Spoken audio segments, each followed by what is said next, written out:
Well, moving at the speed of Trump, it has only been 44 days, but the president will have a lot to talk about tonight when he heads up to Capitol Hill to address a joint session of Congress.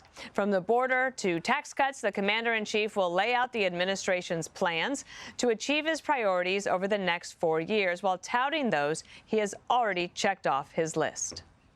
The theme is the renewal of the American dream. And the renewal of the American dream is underway already. Look at all that President Trump has accomplished in his first month as president. He's going to highlight some of those accomplishments. He's also going to talk about his plans to fix the economic mess that was created and left for him by Joe Biden in his administration. He's also going to be himself, which means he's going to poke a little fun, and we're going to have a good time. Another big topic tonight. Well, Doge, of course, and Trump's tech support, Elon Musk, will be in attendance tonight. President Trump also teasing an update on a crucial mineral deal with Ukraine after a dust-up in the Oval Office Friday caused the agreement to fall through. Zelensky taking to X earlier to say the spat was regrettable, as reports emerge that tonight Trump may announce that the deal with Ukraine is back on the table, as predicted on America's Newsroom. So much happening. We have the renewal of the American dream as the theme of the president's speech tonight. Jesse? Probably be the most confident speech delivered this century. He dodged bullets, he dodged prison, and he believes he's been blessed by God to save this country. And he's never been more popular. The Republican Party is completely united. The Democrats can't do anything to lay a glove on him. So there's really nothing holding him back. He's got every branch of government, and he is not running for re-election. So it's almost revolutionary what we're talking about here.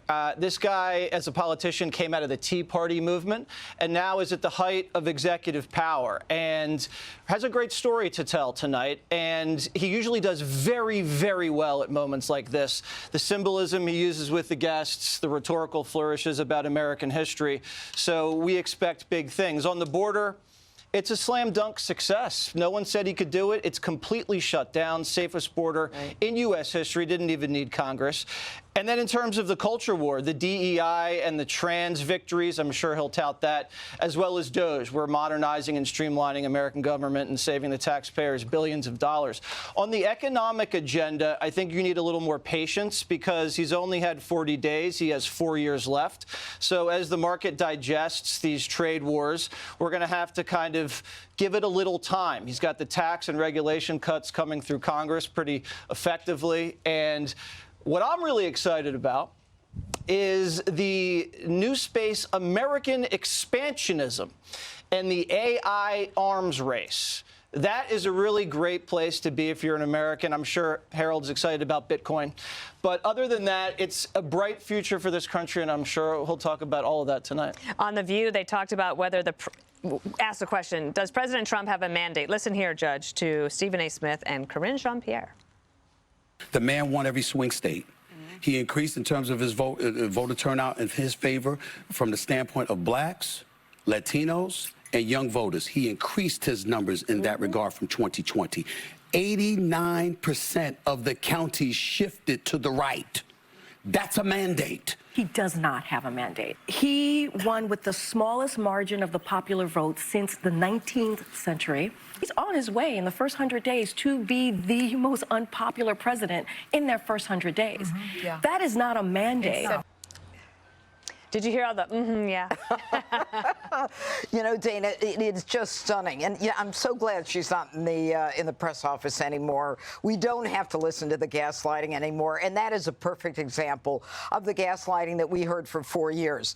Look, President Trump not only has a mandate, 70% of Americans believe that he's a man of his word. Why? Because he's doing exactly what he said he was going to do. And 83% of Americans who voted for him believe that 56% wanted substantial change, 27% wanted upheaval. So a total of 83% wanted a change in this country. And now we have Donald Trump. So, you know, what Corinne Jean-Pierre has to say is really irrelevant at this point. I think tonight is going to be a very exciting night. I think we're going to hear about not just promises made and promises kept. We're going to hear about an America that is back. an America that is not only on the world stage a powerful country, but an America that's going to bring peace to the world, just the way Donald Trump left the world when he left office. And, you know, we're going to see the end to immigration. We're going to see the deportation of illegals who don't belong in this country, who have a criminal record, about whom we know nothing. And we're going to see a Department of Justice that is now going to be about justice and not weaponization. An FBI that's going to stick to its motto of fidelity, bravery, and integrity, and not to politics. I mean, this is a wonderful day in America. I mean, look at where we are. We're in Washington. We were all talking about how beautiful it is, but don't underestimate Donald Trump as a showman. There is no mistake that today is the day the tariffs kick in. And now the tease that maybe Zelensky is going to, you know, sign the minerals deal. I think that everything he does is calculated. He is smart, and he's in control of what's going on, and it's a good thing for all of us. It is his stage tonight, Harold. How do you think the Democrats will react? Well, it's always good to be here. This is a place I had a chance. I was blessed to work in for 10 years. My dad had a chance to serve for 22 years, and I love being here. So thanks to Fox for letting us do it. This is always a great night for a president, whether he's in his first term or second term. This president obviously doing a second term. And he has a lot to be proud of. He has an agenda that a lot of Americans support. A lot of people wanted to see him end some of the programs he's ended to ensure that we start talking about classrooms instead of bathrooms all the doggone time. And people are eager to see a war ended. I hope tonight, Dan, I hope you're right. I hope he gives us some positive news. There's been some unsettling news about Ukraine and Russia and where we stand in that. And I'm hoping tonight the president has a different message. But we shouldn't kid ourselves either. And we'll come to this in, I think, a later block. The main reason President Trump was elected, and the main reason most presidents are elected or reelected, is because people want a better economic situation for themselves. We've seen just over the last 48 hours questions about growth in our economy. We've seen people talk about an ugly word in economic vernacular called stagflation, meaning you have higher prices for things and slower economic growth. I hope we're able to shake it off, and I hope the president and his team perhaps begin to comprehend and grasp some of the things that they may be doing in earnest and good faith that might be creating some angst and uncertainty in the economy. But I'm not going to, this is the president tonight. I'm a Democrat, but I'm an American foremost. And I hope the president is received well by Democrats. Elisa Slotkin will give the address. She won in a state in Michigan that President Trump won in. She won as a Democrat.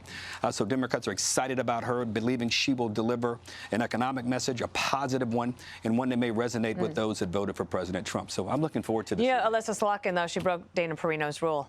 What'd she do? Always decline the response. Oh, yeah. Yeah, always decline. Okay, one of the things President Trump has done is a lot of executive orders, and tonight he'll have the Congress in front of him so he can lay out his legislative agenda so that he can try to get some of this more permanent.